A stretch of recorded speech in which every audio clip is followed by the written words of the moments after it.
soit avec vous. Et avec votre esprit. On pourra dire quelle semaine, une semaine bien remplie. Nous avons eu la joie tout d'abord de célébrer le pardon du 15 août et en communion de prière avec tous les pardons dans nos trois paroisses. Monseigneur Moutel, ici présent, a présidé le pardon de Notre-Dame de Rosconin. Et puis vendredi, hier, nous avons eu le pardon des aînés, parfois malades, frères et sœurs des résidences ou personnes isolées. Et nous clôturons la semaine avec ces deux événements, le revoir et puis aussi la clôture du pardon de Notre-Dame. Bienvenue, chers frères et sœurs, venus des trois paroisses et puis des environs. Nous allons faire une belle assemblée. Oui, c'est le Seigneur qui nous rassemble, il nous guide. Préparons nos cœurs ce soir. Reconnaissons humblement que nous sommes pécheurs.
Particulièrement des plus faibles. Père, par Notre-Dame, nous te prions.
C'est là que Jean-Marc commence à trembler, parce qu'il m'a dit tout à l'heure, je ne sais pas ce que je pourrais répondre. Il n'aura pas besoin de répondre. Va, Jean-Marc. Bon vent. Le grand large t'appelle. Des filets sont à jeter. Il y a quelques années, nous te souhaitions une bonne adaptation ici, en Cornouailles.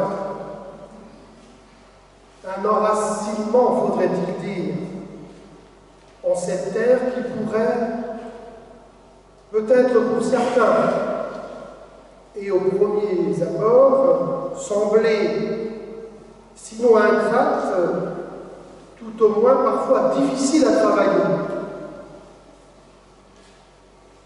Non pas que cette terre centre-bretonne manque de profondeur, de soleil et d'eau, mais sans doute parce que ses habitants veulent prendre le temps d'accueillir. Alors si vous le voulez bien, accueillir,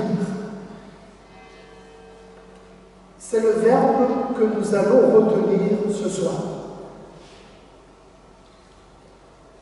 Accueillir, dans ses origines latines, qui sont si proches du verbe rassembler. En quelque sorte, Jean-Marc, tu nous as réappris à conjuguer le verbe accueillir. À vrai dire, il faut bien l'avouer, tu as su y faire, sans brusquer les choses,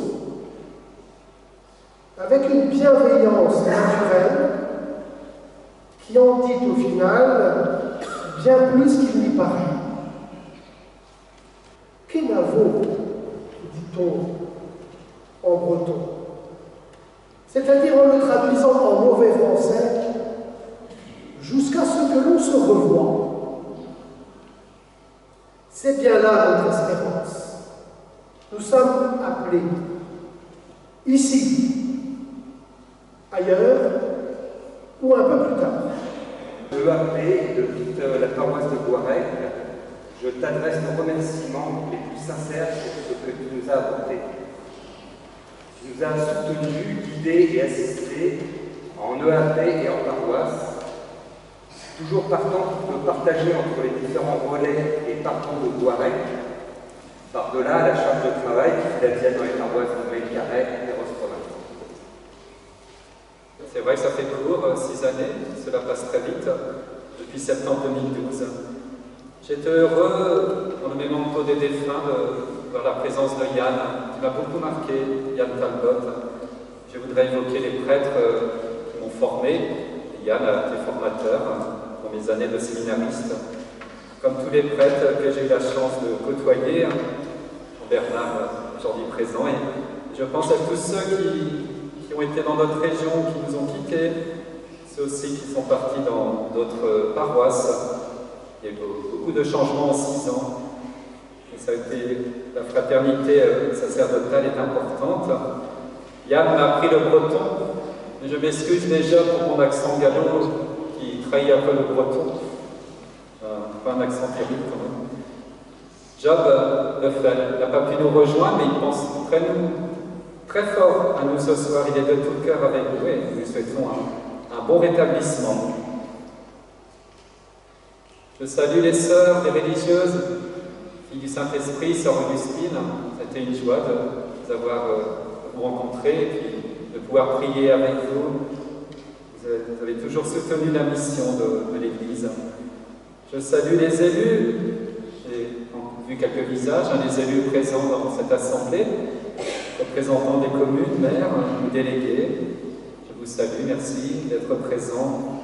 Et je salue aussi les amis anglicans présents qui viennent à la salle paroissiale prier. Ils sont là-bas. Merci pour votre présence. J'allais le dire en anglais, mais il faut que je perde mes mots. Thank you very much. Et puis merci à vous tous, acteurs de nos paroisses ici présents, bénévoles ou salariés également. Les prêtres qui viennent d'été, encore le Père Benoît tout récemment, disent souvent leur admiration devant l'énergie déployée par chacun selon son talent, son charisme. Centre-Bretagne est une terre d'engagement.